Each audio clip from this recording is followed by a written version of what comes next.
والسلام على رسول الله وعلى آله وصحبه ومن والاه وبعد. فأهلا وسهلا بكم. We welcome all of you who have traveled from wherever you've traveled from to the city of Baltimore to partake in this 3-day series of lectures along with the luncheon that is connected to it, centered around the issue of building a happy Muslim family. And without doubt, when it comes down to building the Muslim family, everything starts with the two spouses. Everything starts and begins with the two spouses. It has come on the authority of Abdullah bin Mas'ud radiyallahu ta'ala anhu that he said, قال لنا رسول الله صلى الله عليه وسلم يا معشر الشباب من استطاع منكم الباءة فليتزوج. He said, O assembly of youth, whoever amongst you has the ability to al-ba'a, to have al-ba'a, then let him get married. Why? فإنه أغض للبصر, because it is better in helping the individual safeguard or lower his gaze, وأحسن للفرج, and to safeguard his private parts. ومن لم يستطع فعليه بالصوم فإنه له وجاء.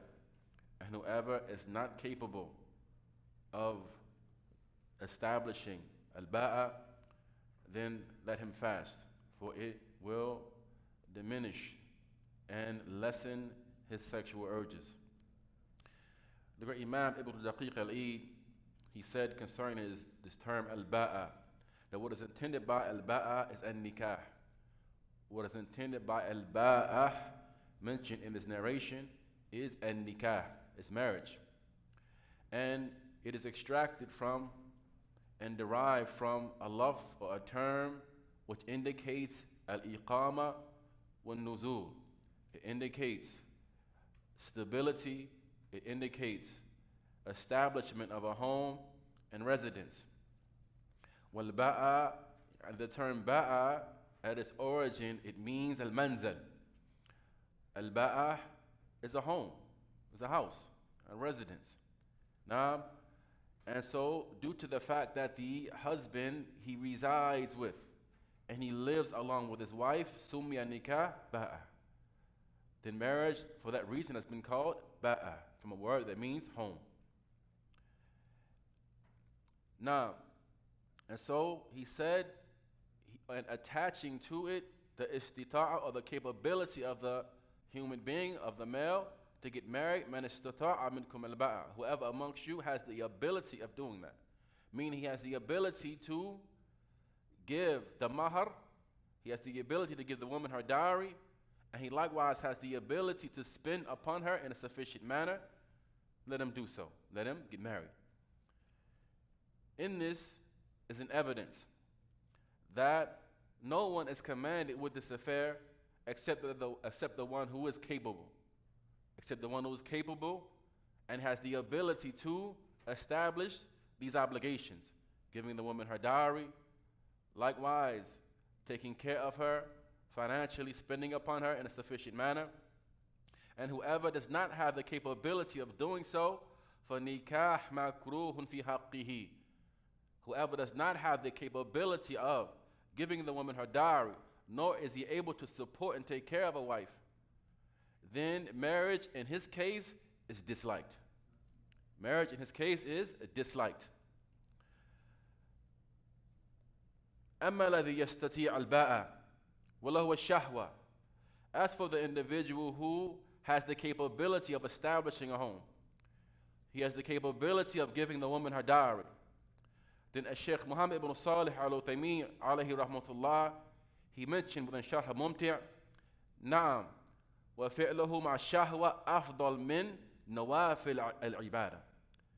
He said, if an individual, he has the capability of providing for a wife, giving her her dowry, and he has the shahwa for it, he has the desire for it, then in his case, getting married is better than supererogatory acts of worship. It's better than supererogatory acts of worship. Think about it. If you stand up at night and pray, you stand up at night and pray, the night prayer, who is that prayer benefiting other than yourself? Whereas if you get married while having the ability to do so and having the desire for it, you benefit yourself, you benefit the wife that you marry, you benefit the children that you're going to bring into this world by the permission of Allah Ta'ala, you benefit the community as a whole.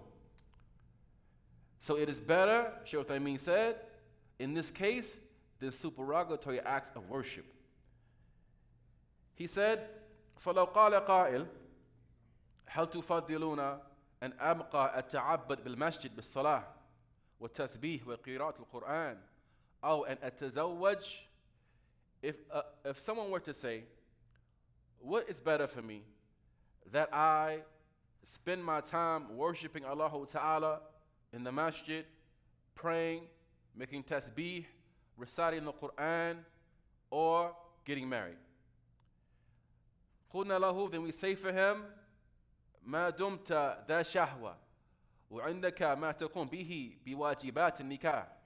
He said, so we say to this person that as long as you have shahwa, as long as you have the desire for marriage, and you have that by way of which you are able to establish the obligations of marriage, you're able to spend upon your wife in a sufficient manner, then in this case, what is better is that you get married. This is better for you than spending all of your days in the masjid, praying, supererogatory prayers that is, making tasbih, reciting Quran, getting married, in your case, is better. لأن فيه من المصالح العظيمة, because in this lies from tremendous benefits that are more than what lie in supererogatory acts of worship.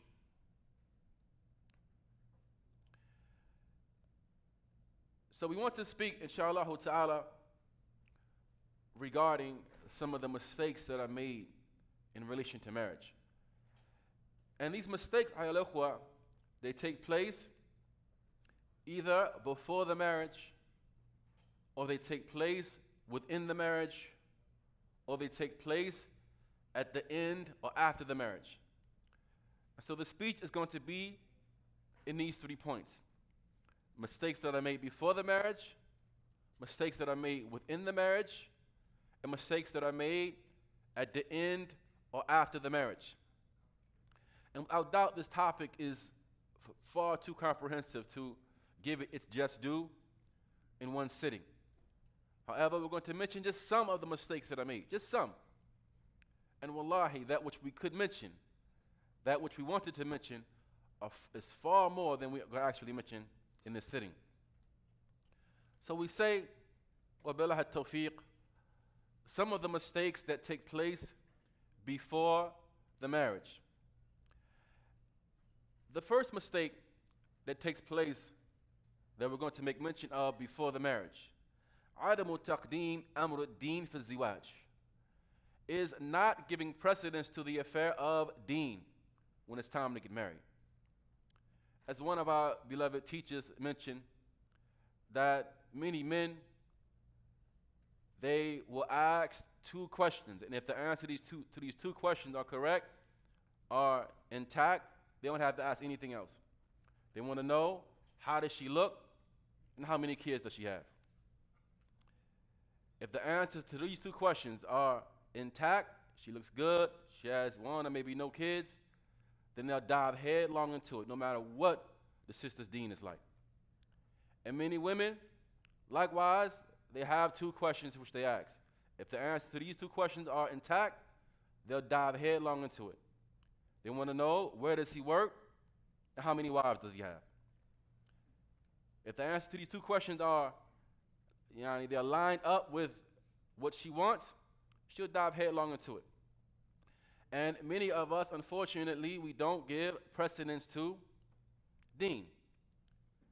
We start rejecting people who are perhaps religious people because perhaps, he doesn't have the kind of swagger that she wants. or perhaps she has something that will put the brother off that's somewhat superficial. Now, the Messenger of Allah alayhi salatu wasalam, we're familiar with the narration that comes on the authority of Abu Hurraira radiyallahu ta'ala anhu عن النبي صلى الله عليه وسلم قال تنكح المرأة لأربع, that the woman is married for four. The woman is married for four. لمالها ولحسبها وجمالها ولدينها. She's either married for her wealth or for her hasab. The ulama, they differ regarding what is intended by hasab here. Some of them say that what is intended is her lineage. Her lineage. Wa jamaliha, and for her beauty. Walidiniha, or she's married for her deen. Then he said, alayhi salatu wasalam, giving us a divine directive, a prophetic guideline for us to adhere to. فَالْفَرْ بِذَاتِ الدِّينِ, he said, choose the woman who has deen. Choose the woman who has deen, and your hands can be dusted.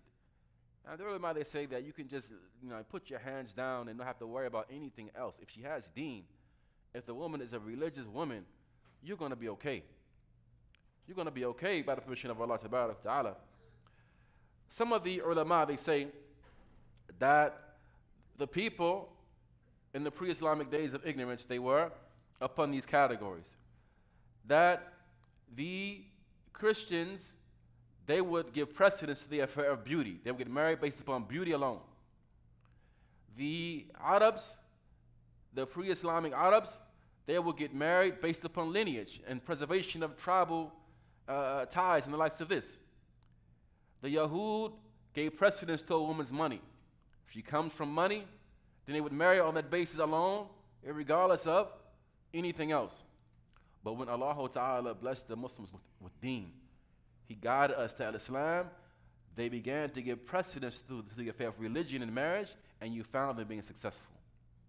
You found them being successful. Ibn Hajj, he mentions in Al-Fath, وَالْمَعْنَى أَنْ اللَّائِقْ بِالدِّينِ وَالْمُرُوءَةِ أَنْ يَكُونَ الدِّينِ. He said that what is befitting, or what is intended, is that what is befitting for the individual who himself has deen. He himself has religion, and he has dignity, that the deen be his primary focus in a woman. Now, if she's beautiful on top of that, alhamdulillah, it's a win-win. It's a win-win. But don't make beauty the sole factor upon which you're going to marry somebody. Don't make a man's handsomeness the sole factor upon which you're going to marry him. Because how many people, they are physically beautiful, but their character is ugly. Religiously, they're hideous. But they may have some level of physical beauty. So Ibn al-Hajj, he mentions that what is intended is that what is befitting for the individual who himself has deen. He himself cares about the religion, he has muru'ah, he has dignity, that the deen be his primary focus in everything. La siyama fima tatulu suhbatahu, especially those things that he's going to be a part of for a long period of time, like marriage. Like marriage.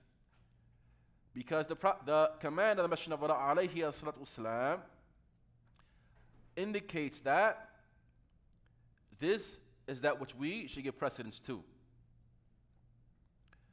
Abu Hurraira, he said that the Messenger of Allah sallallahu alayhi wasallam said, إِذَا خَطَبَ إِلَيْكُمْ مَنْ تَرَضَوْنَ دِينَهُ, that if someone proposes to you, meaning on the side of the woman, she is proposed to, she is approached for marriage, in a halal way, of course, by someone whose character pleases you. He has good character. And of course, good character, first and foremost, it lies in having good manners and good character with Allah Ta'ala. Meaning he's religious. He gives Allah Ta'ala his rights. If he comes to you and you're pleased with his character, and you're pleased with his deen, then marry him. Then marry him. Otherwise, if you don't do so, then it's going to be fitna in the earth. وَفَسَادْ عَرِيض, and widespread corruption. And wallahi, we see this. We see this all the time. People, they give precedence to other things which they shouldn't give precedence to when it comes down to marriage. And it ends up being a train wreck.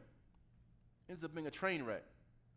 Now, so we should give precedence to the affair of deen, and not to do so is a mistake that takes place before the actual marriage. The second mistake that we're going to mention, عدم الصدق والبيان في الخطبة, is not being truthful and not clarifying at the time of the proposal. Not being truthful and not clarifying during the sit-down process what the reality of a person's situation may be. And this is another grave mistake that we see the results of all the time. Wallahi, we find out about people who hide the fact that they have sicknesses that are transmittable, and they get married and they give it to a person knowingly. Or a person's financial situation may be not what they presented to be. They lie and they conceal things at the time of the khitbah. Person may have other types of mental issues and the likes of this, and they conceal these things at the time of the sit-down process. This is what we intend by way of عدم البيان وعدم الصدق in the khitbah. Not being truthful, not clarifying during the sit-down process. This is a form of deception. It is a form of deception. And the things people conceal are far more than these examples that we mentioned. They conceal all types of horrible things. All types of horrible things regarding themselves because they want to get married. As if once you marry the person, they're not going to see the real you. As if they're not going to see what your situation really is. The Messenger of Allah alayhi wasallam, he said in what report on the authority of Abdullah, Man ghashana falaysa minna. Whoever deceives us and tricks us is not one of us. Whoever deceives us and tricks us is not one of us. وَالْمَكْرُ وَالْخِدَاعُ فِي النَّارِ. And scheming and deception are in the hellfire. Hadith is mentioned in the Sahih of Ibn Hibban. There are several types of defects that a person can possibly have that must be disclosed at the time of the khitbah or during the sit-down process. The Sheikh Mar'i ibn Yusuf al-Karami al-Maqdisi, he mentions in his book Dalil al-Talib waqsamuha, yani the categories of things that must be disclosed during the time of the khitbah, and which if they are not disclosed during the time of the khitbah, the person has a choice as to whether or not they want to annul that marriage once it is revealed. There are of three categories. The first category is a category that is specific to the man. Certain things that are specific to the man. Such as, for example, he has an ailment in his genitalia, or he is impotent, Then, if it is disclosed, or if he does not disclose that, and she finds out later that this is his reality, and he knew that, then she has the option to annul the marriage. Now, وَإِنْ كَانَ عَنِينًا بِإِقْرَارِهِ أَوْ بِبَيِّنَةٍ أَوْ طَلَبَتْ يَمِينُهُ, even if he gives a solemn oath that he's going to try to rectify the situation and work on it. Even if he says all so what's up and down, I'm going to do so, I'll figure something out. I'll work on it. If he concealed that at the time of the khitbah, during the sit-down process, and he comes out later, this is his case, and he knew that, she can annul that marriage. She can't annul that marriage. Now, and then there's a category that is specific to the woman, such as her private parts have a foul odor. It has a foul odor, and she was aware of that. She knew that it has a foul odor. Or there are fluids that discharges that leak from it. Or she is incapable of being intimate with her husband due to her having a growth over her genitalia, or she's mustahaba. She's a woman who has an ailment or a sickness that causes her to bleed constantly from her private. Then there's a category that is shared between both men and women. It's not specific to the man, not to the woman. It can be shared between both of them. Such as al-junoon, a person being insane, a person having mental issues. And it's confirmed, and he knew about it, or she knew about it, that they had mental issues. Even if these mental issues come and go. Even if it's something that comes and goes. Now, likewise, a person having leprosy, or some other type of communicable disease, or they have hemorrhoids, or they have foul breath. They have some type of disorder that causes their breath to reek. Or they have fistula, or they have incessant leakage of urine, or incessant leakage of feces from them. All of these are ailments that must be disclosed during the sit-down process. If they are not disclosed and the person knew that, then the spouse has the choice whether or not to annul that marriage. If they choose to stay, they can't come back later and say, you know what, you made me mad today. That issue that I had all the way back then, I'm going to act on it now. No. If they chose to stay, then they stay. Right? They can't bring it up later after they knew about it and decided to stay. But if they find out about it later, that the person kept this information while knowing about it, then they have the option at the time to either stay or annul that marriage. So the second mistake, ayyuhal ikhwa, as we mentioned, is not being truthful during the sit-down process. Not being truthful about your finances, not being truthful about your mental state, not being truthful about your health conditions, not being truthful about the likes of these issues. This is a grave mistake that takes place during the sit-down process. Even to the point that we hear cases where individuals, they may act as though during the sit-down process that they're more religious than they actually are. They're more pious than they actually are. Of course, a person comes to the sit-down, they put their best face on, right? Put their best possible face on. You're not meeting them, you're meeting their representative. You're meeting that person's representative. So you have to ask the proper questions. You have to do your due diligence. You have to check. Run his tags. Run her tags. Call back to the community where that brother's from and ask, hey, what do you know about this brother? Is there anybody, does he frequent the masjid? Does he pray in the masjid? How's his character? Has anybody lived with him or traveled with him before? Same for the sisters. You have to ask. You have to do your due diligence. You have to do your due diligence. The next mistake that we're going to mention, تزويج المرأة لنفسها. A woman handling her own affairs in marriage. A woman handling her own affairs in marriage. Now, we're not speaking about a woman, perhaps she does some halal type of legwork. She may inquire about her brother. She may be interested in her brother. That's all fine. It's all well.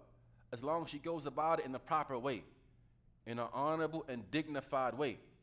She's not lowering herself and doing anything impermissible. It's fine for a sister to be interested in her brother. But when the women begin to represent themselves, they're engaging these brothers on their own and dealing with their brother on her own. This is a grave mistake. A grave mistake. The Messenger of Allah alayhi wasallam said, and what has come on the authority of Abu Hurraira, لا تزوج المرأة ولا تزوج المرأة نفسها. A woman does not represent another woman for marriage, and likewise a woman does not represent herself for marriage. He said, alayhi salatu wasalam, فَإِنَّ الزَّانِيَةَ هِيَ الَّتِي تُزَوِّجْ نَفْسَهَا. That the fornicatress, that's the one that represents herself for marriage. A woman that's given to and prone to zina, and she's prone to fall into something, that's the one who will be forward in this way and represent herself for marriage. Aisha, she said that the Prophet alayhi as-salatu wasalam said, أَيُّمَا امْرَأَةٍ نَكَحَتْ نَفْسَهَا بِغَيْرِ إِذْنِ وَلِيَّهَا, whatever woman marries herself off without the permission of her wali, فَنِكَاهُهَا بَاطِل بَاطِل بَاطِل, then her marriage is invalid, invalid, invalid. We encounter these things all the time, being in these positions as people who run the communities and so on and so forth. We encounter situations all the time where a sister, she will go around her father, go around her wali, or perhaps she wali shops. What do you mean by wali shopping? She goes from wali to wali to wali until she finds a wali that's going to do her bidding, because perhaps she's already knows who she wants to marry. Her mind is set on this particular brother. Why? Because she's been dealing with him already. And so she goes to the people at the masjid. They're not going to do it because they know the brother's a loser. So we don't want to advise with the brother. All right, he's a loser. She's okay. She goes to somebody else, and to somebody else, and to somebody else, until she finds someone who will do her bidding. And then when it doesn't work out, when he dogs her out, she goes right back to the first people that she came to. Hey, can you get me out of the situation? It's not working. All right, he's oppressing me and the likes of that. So how can a woman display her interest in a man? If she's interested in a particular brother for marriage, again, there's nothing wrong with that. It's noble and honorable that if she knows of a brother that is righteous, he has good character, he has good manners and the likes of that, that she desires to marry somebody like this. And Sheikh Zayd al-Madkhali, he was asked, is it permissible for a woman, if she finds a man that is mustaqim ala manhaj as-salaf as-salih, he is upright upon the methodology of the salaf as-salih, that she present herself to that man for marriage? And what is your advice? Sheikh Zayd, he said, alayhi rahmatullah, al-haqiqa iltimaz al-kafu min al-rijali matlubun shar'i. He said that the reality is that seeking someone for marriage that is a suitable man is something that is desirable legislatively. It is desirable legislatively because the marital life has its import and it has its goodly and positive effects. فاختيار المرأة للرجل الصالح, so a woman choosing a righteous man indicates her righteousness. The fact that she wants to marry somebody that is upright, that is religious, that is solid, it indicates that she's upright, that she's religious, that she's solid. Now, and so if the woman has the ability to go to her guardian, whoever is in charge of her affairs, whether it is her father, her brother, her uncles, or and if she's someone who doesn't come from a Muslim family, she goes to the people at the masjid and who are in charge of her affairs and says, hey, I'm interested in brother so-and-so. Can you see if you're looking for a wife, or a second, or a third, or a fourth? Can you ask on my behalf? She speaks to her guardian, and she expresses her desire for their brother. And this is ahsan, this is best, that she present the idea or the probability or the possibility to her guardian. And if she is not able to do this, she is not able to speak to her guardian for whatever reason, maybe she doesn't have one, maybe she's new to the community or what have you, فَبِوَاسِطَةِ الْكَبِيرَ مِنْ نِسَائِهَا, then she can go to an elder sister. She goes to an elder sister and she expresses her interest in that brother. Can you ask on my behalf? Maybe you know his wife, or maybe you know the brother, or whatever the case may be. Can you ask on my behalf if that brother's interested in marriage? Such as the or an older sister, وَنَحْوِ ذَلِكَ, and the likes of this. And she presents the affair of marriage in order that a righteous man, and she does not miss out on a righteous man. فَهَذَا لَا حَرَجْ فِيهِ. So this, Sheikh Zayd says, there's no harm in this. أما إذا كانت يعني العرض منها, as for if the presentation from her is verbally, like she goes to him directly and she ends up lowering herself in this way. She lowers herself in this way. Or she utilizes some of the modern day means which we have in this day and time. I ain't like these marital websites, these matrimonial websites. You find some of the Muslims going Muslim match and all this other stuff, right? You find people going upon these affairs. We asked Sheikh Salam Bamihri a few years ago about this issue. He said, it's not permissible. It's not permissible. It's not how we seek marriage within Al-Islam, by going on the likes of these matrimonial websites. Beware of these issues. He said that this is from the pathways of the people of Hizbiyah. It's how they seek marriage. Nah? And how many wolves they peruse the likes of these websites. People that are predators, they peruse the likes of these websites. So he said, as for if she utilizes this means, or some of the modern day means which we have today, or she starts trading images and videos and pictures back and forth with this man, and an abundance of speech that is unnecessary, then the harm in this is clear to everyone. These are just a few of the mistakes that take place before the marriage. And as we said, the mistakes are too many to enumerate and too many to mention in this one sitting. I want to mention some of the mistakes that take place within the marital situation, inside of the marriage. Some mistakes that take place inside of the marriage. From the mistakes that take place inside of the marriage is not having fear of Allah Ta'ala in the dealings between the two spouses. And when we say not having fear of Allah Azza wa Jal, what we mean by way of that is primarily two things. That Allah Ta'ala is being disobeyed inside of that house. There are things going on inside of that house that are unsavory. Perhaps they're listening to things they shouldn't listen to. They're looking at things they shouldn't look at. They're going places they shouldn't go, doing things they shouldn't do. Allah is not being feared between these two spouses. They are disobeying Allah Ta'ala together. They're co-defendants in gaining the anger of Allah Ta'ala. When the marriage is like this, you can't be surprised when it doesn't work out. You can't be surprised when you start having all types of issues and discord and problems between you. Allah Ta'ala is not being feared within that marriage. And likewise, what we mean by way of this is that Allah Ta'ala is not being feared as it relates to the rights of one another. So concerning the first, we have to know and be aware of the fact that we're going to be questioned. We're going to be asked about that which is under our care. The Messenger of Allah alayhi salatu he said, and what has come on the authority of Abdullah ibn Umar radiallahu anhuma, that he said, Ala kullukum ra'in. Indeed, each of you is a shepherd. Each of you is a shepherd. Wa kullukum mas'ul an ra'iyatihi. And everyone is going to be asked about that which is under his care. فَالْإِمَامُ الَّذِي عَلَى النَّاسِ رَاعٍ. So the imam, the ruler that is over the people, he is a shepherd, and he shall be questioned and asked about that which is under his care, that which he is responsible for. وَالرَّجُلُ رَاعٍ عَلَى أَهْلِ بَيْتِهِ. And the man is a shepherd over his household. He is a shepherd over his household, and is going to be questioned about that which is under his care.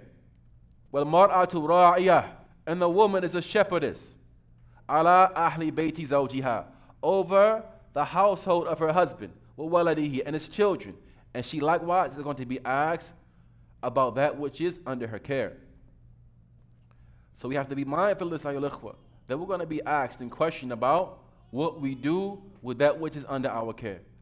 Are we disobeying Allah Ta'ala and allowing Allah Ta'ala to be disobeyed inside of our home? Showing content and showing that we are showing tacit approval, silent approval of the disobedience of Allah Ta'ala.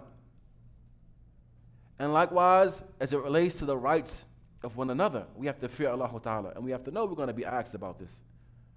We have to know we're going to be asked about this. Many of the people, unfortunately, they are mutaffifin, meaning that when it's time to demand their rights, they want everything they have coming and more. But when it's time to give rights to those to whom they are due, you find them shorting the people. You find them shorting the people. Allah Tabarak wa Ta'ala said, وَعَاشِرُوهُنَّ بِالْمَعْرُوفِ, and deal with them, meaning deal with the women with that which is ma'roof. With that which is ma'roof. As Sa'di said, alayhi rahmatullah, هذا يشمل المعاشرة القولية والفعلية. He said this includes inside of it mu'ashara, that type of dealing and interaction that is verbal, meaning you speak to each other with the best speech. With the best speech. And likewise, action-based dealings. How you handle that individual, how you handle your spouse, how you handle your wife or handle your husband. فَعَلَى زَوْجٍ, so it is upon the husband that he deal with his spouse with that which is ma'roof. مِنَ الصُّحْبَةِ الْجَمِيلَةِ, from having good companionship, being a good companion. Being a good companion. Oftentimes you find that the people, they are good to everybody who, or everybody except those who have the most right to their goodness. So you find that the man, he goes out and he does business and he's pleasant in his speech, he's all smiles, and with the waitress at the restaurant, he's all smiles. The woman, she's the same with those who she comes into contact with. She's all good speech and mild manners and the likes of this. But inside of their home, they are tyrant. They are tyrannical. So this includes suhba al-jamila, good companionship. Good companionship with kaf al-adha, and likewise withholding from harm. Withholding from harm. وَبَذْلُ الْإِحْسَانِ, and exerting every type of kindness that you can muster. As he mentioned, Yani, as when it comes down to the spouse, nobody has more right to your good companionship and your good dealing than them. Those that are the closest to you. He said, and having good mu'amala, having good dealing. وَيَدْخُلُ فِي ذَلِكَ النَّفَقَةِ, and what enters into that from the man's perspective is a nafaqa, that he spends upon her in a good way. He doesn't short her in this regard, clothing her and the likes of that. So it is incumbent upon the husband towards his wife that he deal with her with that which is ma'roof from the likes of him to give to the likes of her, and that varies from time to time, from situation to situation, and from condition to condition. Another mistake that takes place inside of the marriage is ضعف في إظهار المحبة بين الزوجين. Weakness in displaying love towards one spouse. Weakness in displaying love towards one spouse. Sheikh Muhammad Ghalib, he mentioned, he said concerning this issue that in the ashhur al-ula, in the first months of the marriage, and when a person first gets married, قَدْ لَا يَفْتَقِرُ الزَّوْجَانِ إِلَى الْوَصِيَّةِ بِإِظْهَارِ الْمَحَبَّةِ وَالْمَوَدَّةِ. Then the spouses are not in need of being advised regarding displaying love and affection. They're not in need of being advised in the first months of the marriage. The fresh marriage, right? They're newlyweds. They're all bubbly inside. Right? They can't get enough of each other. They're all over each other. Now they're displaying love, displaying kindness. They're giving each other the best of what they have. Now, so they're not in need of being advised in this stage due to the fact that they just got married. إِلَّا أَنَّهُ إِذَا طَالَتِ الْمُدَّةِ. However, after a long time elapses, and that long time may vary from person to person. Perhaps it's a year, perhaps it's 2 years, it's a few months, a few weeks for some. Now, after some time elapses, and time goes by, and the novelty begins to wear off, and that freshness, that newness of the marriage is no longer present, you begin to find from the other person some rigidness and some coldness and perhaps even harshness. وَلِلْأَسَفِ الشَّدِيدِ هَذِهِ مِنْ الْمَرَاحِلِ. He says it is extremely unfortunate these are the stages and levels that many spouses go through. They first get married, they're happy, they're joyous. They don't want anything more than to be with their spouse. and to enjoy their company and to shower them with love and the likes of this. After some time goes by, that begins to fade away. And they begin to become harsh towards each other. And they snap on one another and the likes of this. And these are the stages, Sheikh Muhammad says, that many spouses go through. He says, now, that especially those husbands who believe that if he displays some type of mahabba, he displays the fact that he loves his wife and that he's affectionate towards her, this will be an evidence of his tanazzul. He's losing his footing. He's losing his footing in the relationship. He's losing his authority if he displays love and affection towards her and he shows her the fact that he loves her. And likewise, the woman begins to think that if she displays the fact that she's crazy about her husband, that she loves him to death, then it's the indication of her weakness, or that it contradicts and opposes her nobility and the fact that she's a boss woman, right? If she shows her husband that she loves him and that she's crazy about him, yani, the woman, min jahliha, she begins to think that she's losing her footing or it contradicts her nobility. وَهَذَا سَبَبٌ لِكَثِيرٍ مِنَ الْإِشْكَالَاتِ. And this harshness, this lack of displaying love or weakness in displaying love for one another, it brings about many mashakil, many issues and many problems and differences in the marriage. And many discrepancies and problems come about as a result of it. He says, and perhaps the husband believes that doing so, meaning showing his wife that he's crazy about her and that he loves her, displaying that towards his wife, it will give her authority over him. It will place her in charge of him. He says, and likewise for the wife, she believes that to display love to her husband, it gives him mastery and control of her. However, the reality is that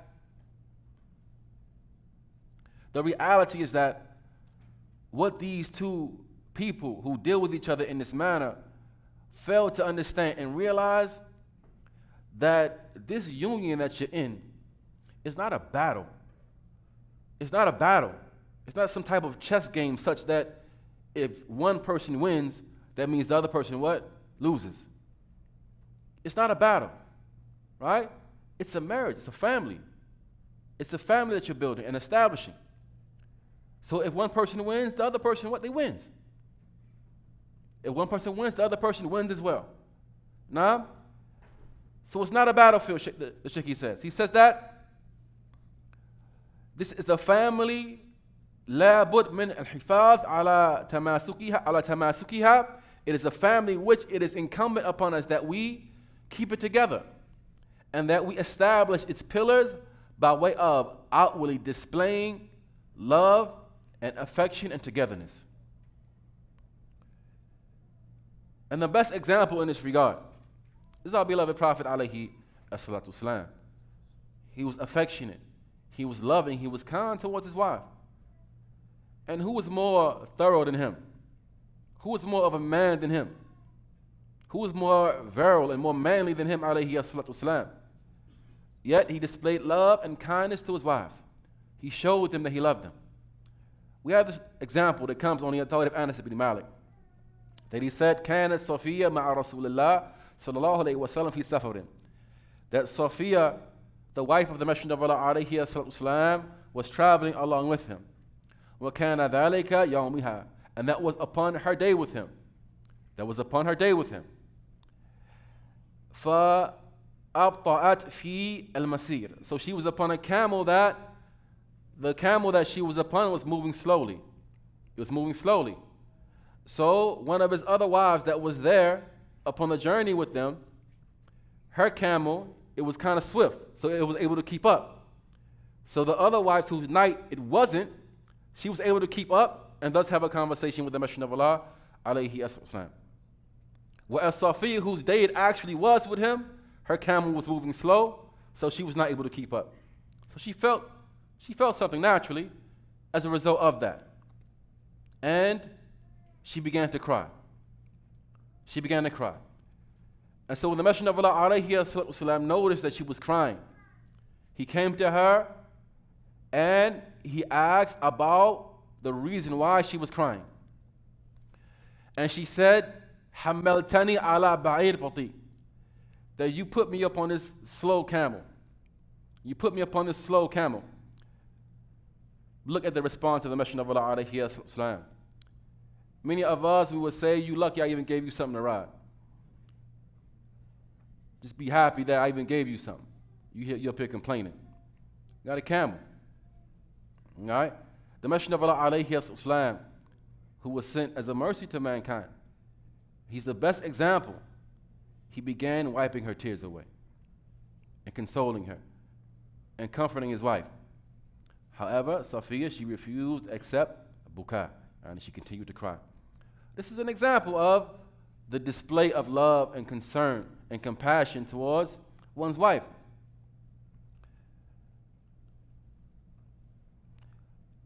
Sheikh Muhammad, he goes on to say, and outwardly displaying and verbalizing even one's love for his spouse, it has a ta'thir ma laysa fi ghayrihi. It has a type of effect that is not in other than it. It has a type of effect that's not in other than it. As it's come from Ibn Ma'in, rahimahullah, that he said that Ibrahim al-Nakha'i, rahimahullah, he said, كانوا يقولون, that they, meaning the Salaf, would say, قالوا الرجل لامرأته إني أحبك طرف من السحر. That the Salaf, they would say that a man's statement to his wife, "I love you," is a branch of magic. Is a type of magic. What does he mean by this? Does he mean that if a person says to his wife that "I love you," he nullified his Islam? We know that sihr, right? It nullifies the person's Islam, right? Sihr, it nullifies the person's Islam. But it's similar to the statement of the Messenger of Allah, alayhi as-salatu wassalam, inna min al-bayani la sihr, that some types of eloquent speech is magic. The ulama, they say concerning this narration that eloquent speech, if it's utilized in the path of the truth, is praiseworthy, and it has a type of enchanting effect. And it can convince people to do things that they probably weren't going to do. It has a type of enchanting effect upon the one who hears it. So it is praiseworthy if it is utilized to aid the truth. Whereas if Allah Ta'ala's favored and blessed the person with eloquence, good speech, but he uses that speech to aid batil or to combat the truth, in that case it becomes blameworthy. So similarly, a person telling his wife, "I love you," it has a type of enchanting effect upon her. A type of enchanting effect. He said that? Now, and this is due to what it contains from a profound effect upon the wife. For ibarat al-hub, so therefore expressions of love, they are expressions that are saghira, qalil al-huruf, yani just a few words, few letters that it takes, and they are free. It doesn't cost you anything to say a good word, to tell your wife that you love her, to tell your husband that you love him, to compliment her, to compliment him. It's free. It don't cost nothing. It don't cost nothing at all. But the effect of it upon the soul and the effect that it has upon one's spouse is profound. For the woman, he says, is beautified by way of these words. She speaks to her husband like this with the absolute best of words, compliments him, tells him how much she loves him. This in and of itself will beautify her in the heart of her husband. Similarly for the man.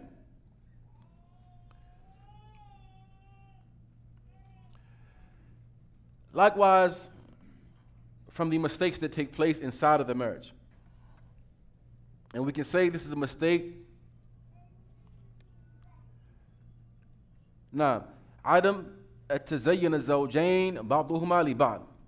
We can say regarding this, the two spouses not beautifying themselves for one another, or just not doing the things that they used to do. Not doing the things they used to do to win the heart of their spouse. After some time goes on, they fail to do these things. Now, it has come on the authority of Ibn Abbas that he said, إِنِّي لَأُحِبْ أَنْ أَتَزَيَّنَ لِلْمَرْأَةِ that I love to beautify myself for my wife, just as I love that she should beautify herself for me. Because Allah Ta'ala said, وَلَهُنَّ مِثْلُ الَّذِي عَلَيْهِنَّ بِالْمَعْرُوفِ, that they have rights due to them, similar to that which is due upon them, within reason. And so, the woman, she should continue to beautify herself for her husband. And the husband as well, beautify himself for his wife. She beautifies herself with those things that are specific to the woman. As for the beautification of the man, then it is variant. It varies based upon the age of the man, the place wherein he may live, the condition of that man, and the likes of this.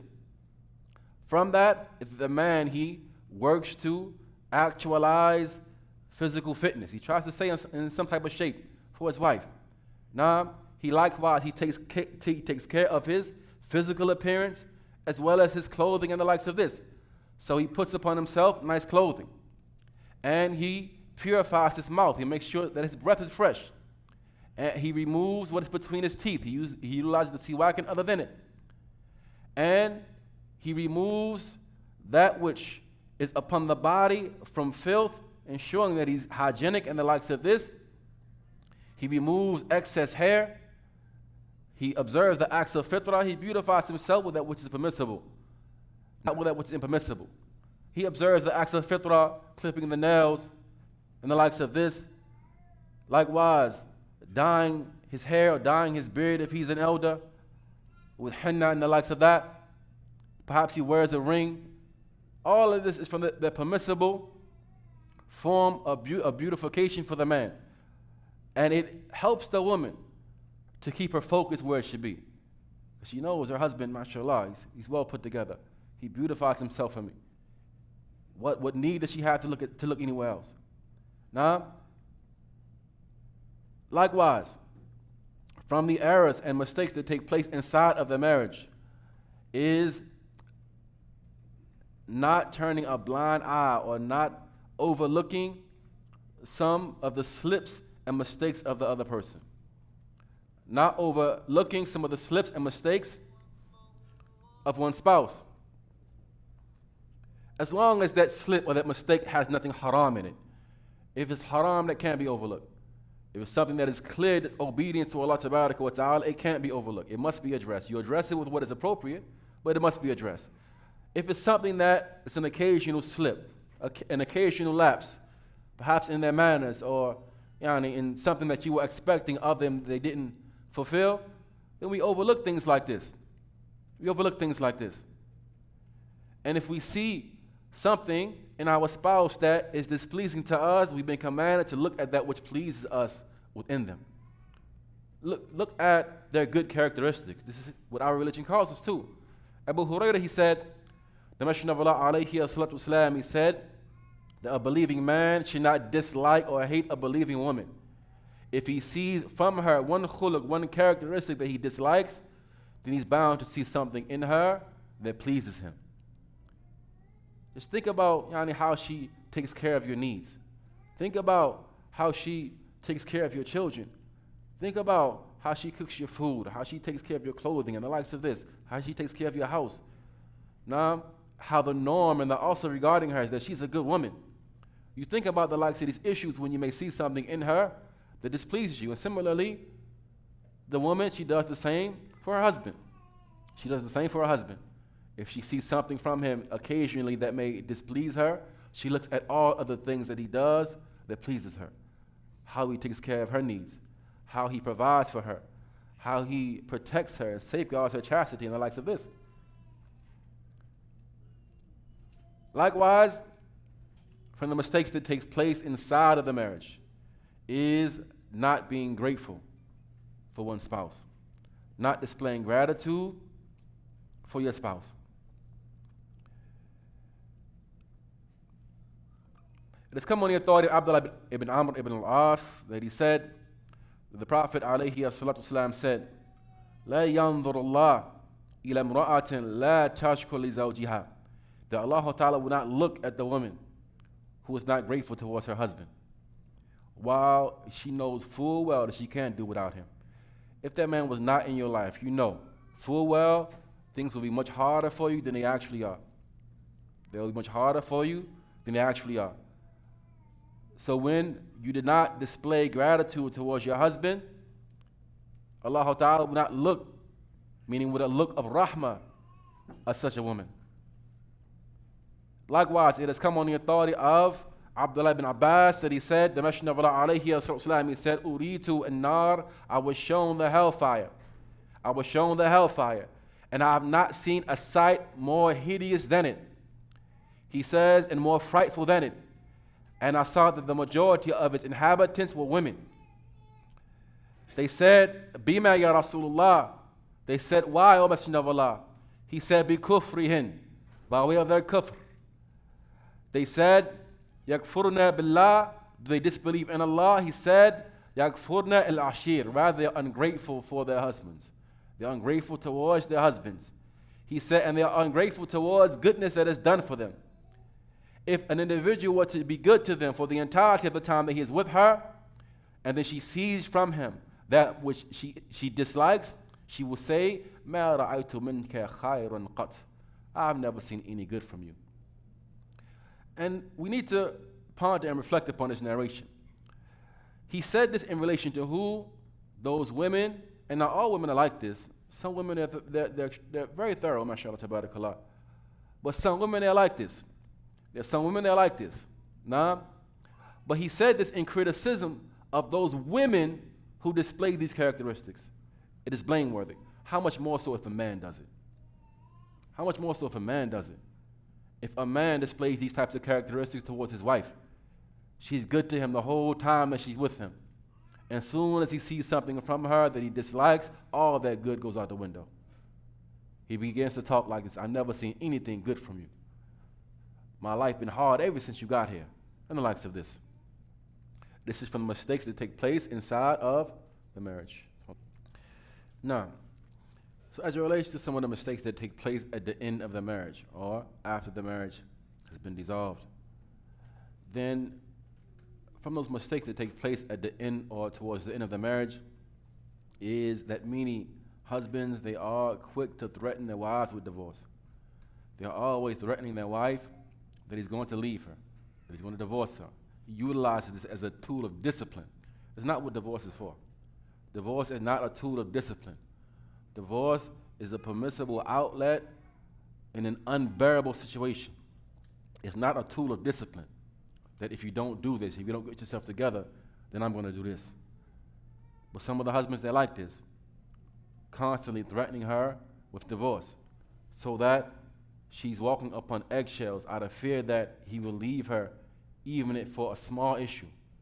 A small issue. Nah, he's so temperamental like this.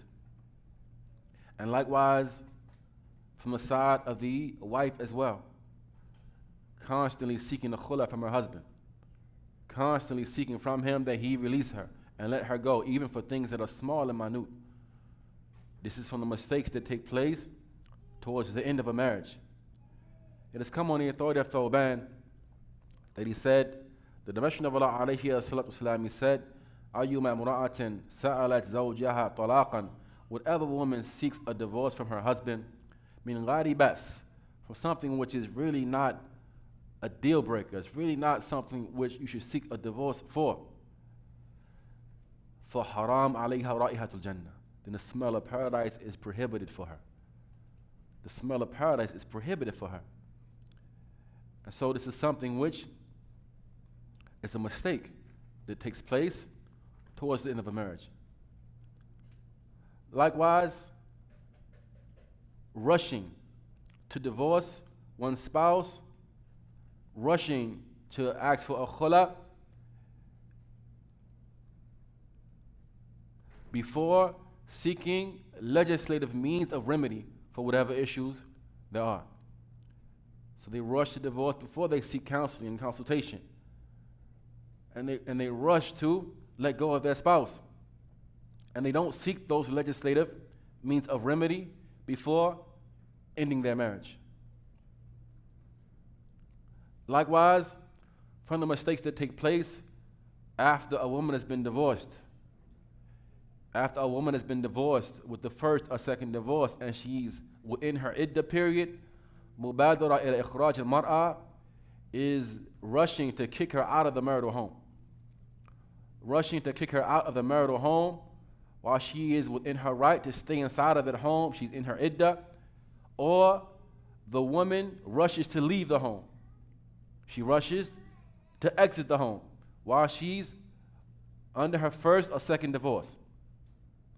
This is something which contradicts the statement of Allah Tabaraka wa Ta'ala in Surah Talaq, wherein He said, وَلَا تُخْرِجُوهُنَّ مِن بُيُوتِهِنَّ وَلَا يَخْرُجْنَ إِلَّا أَن يَأْتِينَ بِفَاحِشَةٍ مُبَيِّنَةٍ. And do not kick them out of their homes. Don't kick them out of their homes, nor should she leave the home, unless unless she brings forth a clear and evident fahisha. She brings forth a clear and evident fahisha. Okay, at that point, she can be expelled from the home, or she should leave the home. If it is not like that, it is a prohibition from your Lord Tabaraka wa Ta'ala to kick her out of the home when she's under her first or second divorce. Likewise, from the mistakes that take place at the time of divorce is that there precedes the divorce or follows the divorce, meaning either right before it or right after it, all types of manifestations of harm of one another. You find spouses striving to harm each other, either in their reputation, trying to harm each other financially, trying to harm each other, utilizing foul speech. They want to go out the door kicking and screaming, as they say. You have to go out the door kicking and screaming, making the biggest ruckus that you can possibly make. Now, committing all types of acts of oppression when ending the marriage, forgetting the fact that at the end of the day, this is still your Muslim brother, it's still your Muslim sister. Okay, you tried it didn't work out. MashaAllah, tabarakallah, it didn't work out. Do we have to harm each other out the door? We have to cause all types of drama and harm as we end this marriage? So this is from those errors that take place when ending the marriage. Allah Ta'ala said, فَأَمْسِكُوهُنَّ بِمَعْرُوفٍ أَوْ فَارِقُوهُنَّ بِمَعْرُوفٍ. So keep them in goodness or let them go in goodness. You stay together and hold on to your family in goodness, or if it's that kind of situation where it must end, then end it on a good note. End it on a good note. We don't got to harm each other. We don't got to try to drag each other through the mud, harm your reputation, harm you financially, make sure that I'm going to ruin you with everything that I can. No, we don't have to do this. Allah Ta'ala likewise says, فَإِمْسَاكُمْ بِمَعْرُوفٍ أَوْ تَسْرِيهُمْ بِإِحْسَانٍ. Either there is going to be holding on to your spouse in that which is ma'roof, or setting them free in kindness and goodness. And from the ways and manifestations of causing harm as we end the marriage or after the marriage is ended is utilizing the children against one's spouse, or one's ex rather. Many of the people, they use their children to harm their ex, not thinking about the detrimental effect that it has on the children themselves, the harm that it causes to your children, the psychological damage that it could bring about upon your child. All you want to do is harm that man or harm that woman, so you use the child to do it. It's extremely selfish. Extremely selfish. Concerning the statement of Allah Tabaraka wa Ta'ala, لا تكلف نفس إلا وسعها لا تضر والدة بولدها ولا مولود له بولده. Allah Ta'ala says that Allah does not burden any person beyond his scope. A woman should not be harmed on the account of her child, nor should the father be harmed on the account of his child. Sheikh Muhammad ibn Salih Al-Uthaymeen, he said concerning this verse, that from the benefits of this verse is the prohibition of harm. The prohibition of harm. Likewise, the Prophet ﷺ, he said, there should be neither harm nor reciprocal harm. La darar wa la dirar. Neither harm nor reciprocal harm. He likewise said, he who does harm, Allah will harm him. He who does harm, Allah will harm him. And there's no difference between the harm being from the mother to the father or vice versa, because the verse bears both meanings. The verse bears both meanings. So this is from the manifestations of causing harm as the marriage ends, utilizing the children to harm one's ex. Lastly, and we conclude with this, from the mistakes that take place at the end of a marriage, or as the marriage has ended or is about to end, is adam ta'anni, is not taking one's time. Not taking one's time and contemplating and thinking before divorce or khula. Some of the people, as soon as they get upset, as soon as they get angry, that word comes out of their mouth. The tha word or the kha word. It flies out of their mouth. And before you know it, the woman has been divorced, or she has sought the khula from her husband, and he grants it. And after that, what happens? They're calling all over the dunya, seeking a fatwa to undo what they did, as opposed to taking their time and being slow and deliberate. Divorce is a big deal. Just like marriage is a big deal. You took your time. You had to sit down. You thought about it. You prayed istikhara. You sought advice. Do the same when it's time to divorce. Pray istikhara, seek advice. Do everything you can to remedy whatever issues there are between you. Take your time. Don't rush. How often do the women, they seek the khula from their husbands, and then the very next day, they're trying to undo what they did. They're having regrets and remorse for acting out of emotion. And men do the same. Men do the same. Well, I was angry. Does the divorce count? Shaykh Taymiyyah says, no, divorce happens when you're happy. Waqa, yes, it counted. It counted. Nah? So be slow and deliberate when making decisions like this. It's a big deal. You're going to alter lives. You're going to change lives. You're going to change your life, change the life of your spouse, change the life of your children, change things in the community, change friendships that were built and established, family ties that were built and established. All that is going to change by way of this decision. When a decision is that big, you should take your time. Be slow and be deliberate. And spouses, they argue. They argue. They have issues. You upset with your spouse, let it be just that. You're just mad at your spouse. She angered you, let it be just that. You're just mad at her. You still love her, still your spouse, just mad at her right now. And vice versa. He angered you, you're just mad at him right now. It'll pass, inshallah ta'ala. Be slow, be deliberate.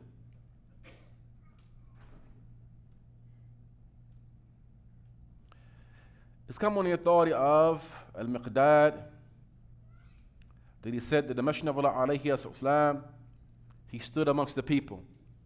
فَحَمِدَ اللَّهِ وَأَثْنَى عَلَيْهِ, and he praised Allah tabaraka wa ta'ala, and he showered him with praises that only he is due.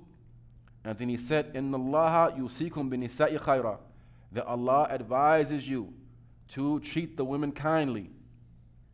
إِنَّ اللَّهَ يُوصِيكُم بِالنِّسَاءِ خَيْرًا, and indeed Allah advises you to treat the women kindly. فَإِنَّهُنْ, for they are your mothers and your daughters and your aunties.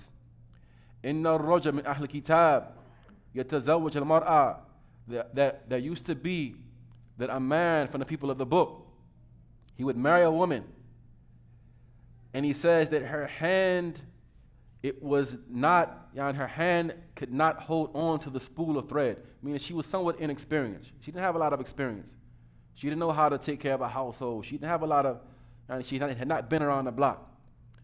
Now, he would marry her, and she would be somewhat inexperienced. He said, فَمَا يَرْغَبُ وَاحِدْ مِنْهُمَا عَنْ صَاحِبِهِ. But one thing that they knew and were sure of, neither one of them wanted to be without the other. And on that basis, they would stay together. Through thick, through thin, through the ups and downs that come along with a marriage, they would stick it out. They would be patient. And this is from the people of the book of old. We're Muslims. We have Islam. We have the haqq. We have more right to this beautiful type of patience and beautiful type of forbearance and these goodly characteristics. May Allah Ta'ala rectify our marriages and our families. May Allah Ta'ala give us longevity in our family life. هذا وصلى الله وسلم وبارك على نبينا محمد وعلى آله وصحبه أجمعين. آخر دعوانا أن الحمد لله رب العالمين.